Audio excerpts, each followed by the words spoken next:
너는 가장 아름다운 사람이야. 맞아?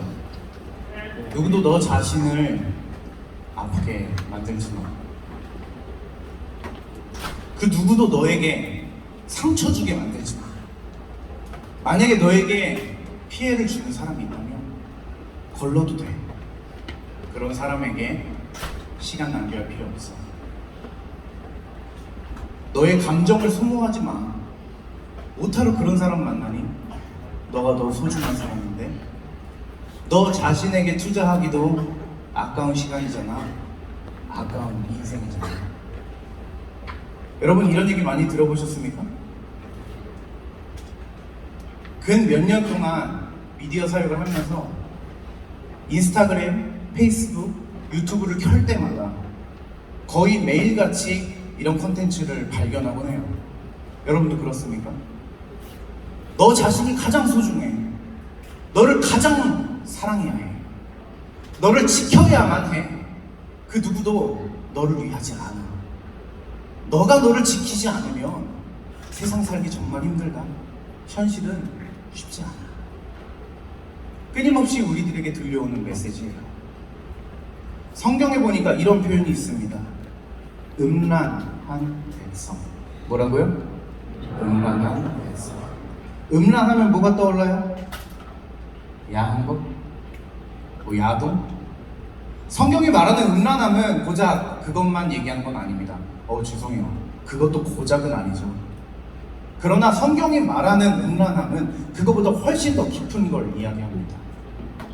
여러분 제가 엊그제 혼인신고를 했어요.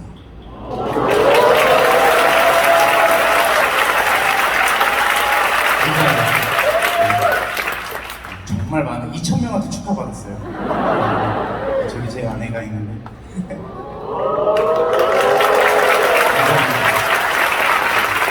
근데 만약에 여러분 결혼을 했는데 여러분은 좀 젊으니까 남자친구 여자친구가 있는데 한참 만나고 서로 사랑하다가 좀 시간이 지나고 나면 좀 감정이 어떻게 됩니까?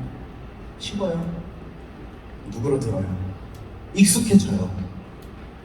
결혼은 더 그런 거래요. 그렇게 한 200일, 300일, 1년, 2년쯤 지날 때쯤이면 뭐 권태기도 오고 여러 가지 복잡한 생각들도 들고 이 사람이 만나 할 때쯤에 갑자기 저 멀리 어떤 다른 사람이 내 마음에 쏙 들어오는 거죠. 그래서 낮에는 제 여자친구와 혹은 제 아내와 혹은 남편과 혹은 내 남자친구와 데이트를 하고요. 저녁에는 그 사람한테 가요. 그리고 어떻게 해요? 영화 보고 몰래 밥 먹고. 이거 뭡니까? 바람이에요. 그런 사람은 어떻게 해야 돼요? 헤어져야 돼요? 그런 사람 있어요, 없어요? 만약에 여러분이 그랬다면 오늘 이 시간 회개기도 하십시오. 그건 죄예요. 나를 사랑하는 그 누군가가 여전히 이 자리에 있어요. 나를 사랑하며 여기에서 그 자리에서 그대로 나를 바라봐주고 있단 말이에요. 근데 나는 이 사람이 실증났다는 이유로, 내 마음에서 멀어졌다는 이유로, 내가 좀 식었다는 이유로, 내 필요에 의해서 더 자극적인 무언가를 사랑하는 그곳으로 나아가는 거예요. 바람이죠. 성경이 이걸 뭐라고 한다? 음란이라고 말합니다. 성경이 말하는 음란함은 하나님과 맺어져 있는 우리의 관계에서 하나님이 여전히 우리를 사랑하심에도 불구하고 내가 사랑하는 다른 존재를 향해 나아가는 거예요. 이스라엘 백성들은 과거에 바알신을 섬기고 다른 우상들을 섬겼지만 21세기를 살아가는 우리들은 훨씬 더 복잡하고 훨씬 더 다채로운 우상을 섬기고 있습니다. 뭘 섬기고 있나요? 우리는 정말 많은 걸 사랑하고 있어요. 한 사람 한 사람 물어보면 다 다릅니다. 그런데 우리가 정말로 그 우상이라는 대상을 사랑해서 우상 숭배를 하나요? 그 우상이라는 대상이 하나님보다 훨씬 더 거룩하시고 하나님보다 훨씬 더 위대하시기에 우상을 섬기나요? 아니요. 우리는 그 우상을 설득해서 내가 얻고자 하는 그 무언가를 얻기 위해 우상 숭배 행위를 하고 있는 거죠. 21세기를 살아가는 우리가 가장 사랑하는 게 뭐예요? 돈입니까? 성공입니까? 명예입니까? 관계입니까? 그게 무엇이든지 간에 상관없이 내 마음의 중심에 하나님이 여전히 있어야 함에도 불구하고 하나님을 여기에 그대로 둔 채 나는 다른 걸 향해 달려가고 있는 거예요. 하나님은 내 등 뒤를 보고 계십니다. 성경은 이걸 음란이라고 말해요. 우리는 사실 돈의 혹은 명예가 혹은 성공이 우리에게 거룩하게 해주고 그 자체가 찬란하게 빛나는 위대한 신이기에 그것을 예배하고 사랑하나요? 아니에요. 우리는 사실 뭘 사랑하는 거예요? 나요. 나. 우리에게 돈과 명예와 성공과 우리의 온 미래와 어쩌면 안정적인 인생과 어떤 탁월한 인생이 필요한 이유는 사실 다 나 때문 아니겠어요? 나를 위해서예요. 우리의 가장 최적의 우상은 나입니다.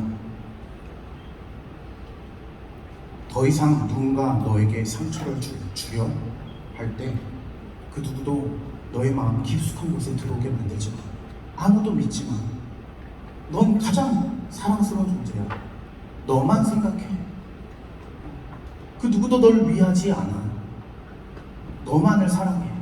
널 지켜야만 해. 세상에 끊임없이 우리에게 외치는 이야기죠. 여러분, 우리는 그런 걸 강조하지 않아도 이미 이기적인 존재입니다. 우리는 아무리 이걸 되뇌이지 않아도 우린 이미 본질상 진노의 자녀로서 태어난 존재예요. 우린 누구에게도 배우지도 않았는데도 나만을 선택하며 살아가잖아요. 우리 너무나 이기적인 존재잖아요. 그런데 끊임없이 우리들에게 이런 메시지가 늘 매일같이 매분 매초마다 찾아옵니다. 너를 가장 사랑해야 해. 성경은 그렇게 얘기하지 않습니다. 아니 그러면 반대로 저에게 이렇게 반문할지도 몰라요. 그거는 어쩌면 자존감이 바닥치는 그런 사람들을 위해 하는 이야기 아닐까요? 누군가를 사랑하기 위해서 나부터 사랑해야 되지 않나요? 맞는 말이에요? 맞는 말이에요. 내가 온전히 서야 남을 사랑할 수 있습니다. 그것도 맞는 말이에요. 그런데 그거는 정답일 뿐 우리는 정답보다 더 한 걸음 나아가야 돼요. 성경은 뭐라고 말합니까? 예수님은 어떻게 사셨습니까? 로마서 5장 8절을 같이 읽어볼게요. 로마서 5장 8절입니다.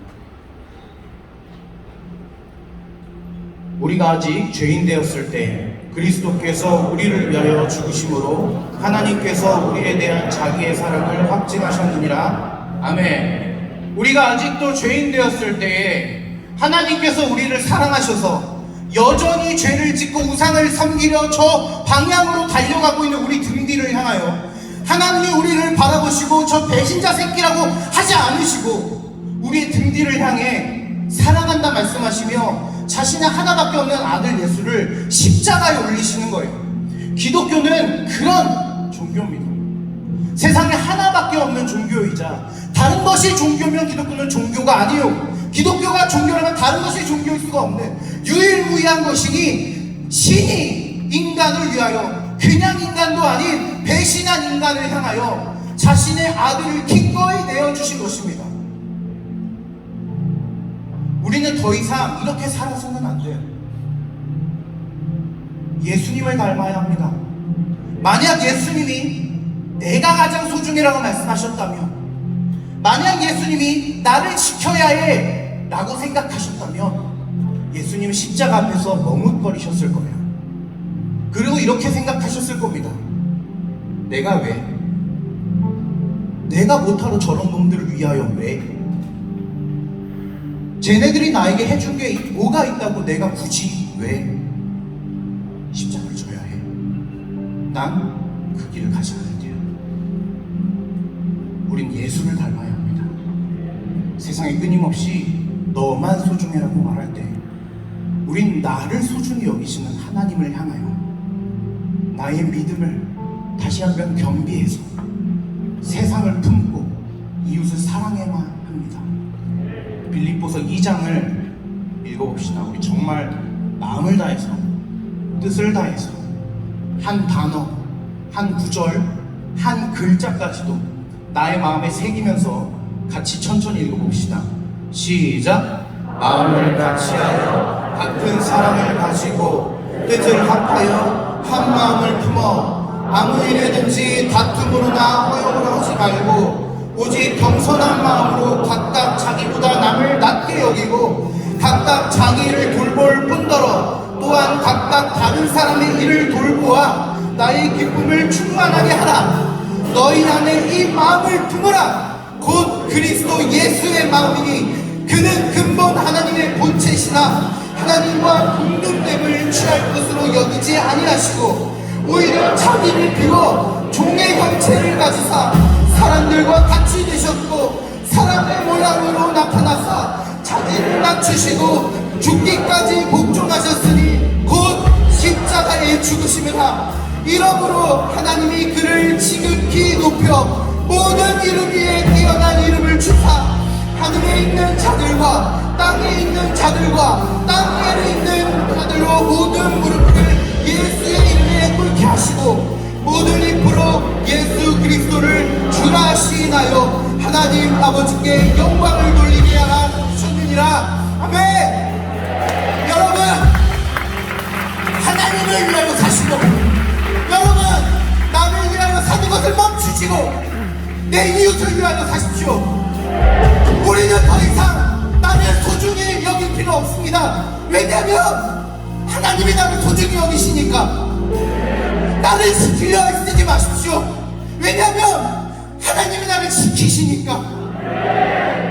그 믿음으로 나아가십시오.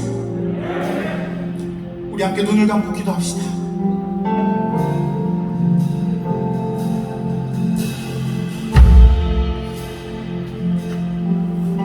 예수께서 채찍에 맞으시며 십자가를 지고 골고다 언덕에 올라가시는 그날, 베드로는 그 곁에서 예수님을 쫓고 있었습니다. 그때 사람들이 물었습니다. 너 저자와 한패지? 3년 동안 예수를 사랑하고 따랐던 베드로는 그 순간 자신이 가장 소중해서 부인합니다. 아니, 난 저자를 알지 못한다. 그러자 또 누군가 와서 베드로에게 말합니다. 너 저와 한패지? 너 예수를 알고 있지? 베드로는 자신의 목숨이 가장 소중하여 이렇게 말합니다. 나는 저자를 알지 못한다. 그리고 누군가가 한 명이 더 와서 이렇게 말합니다.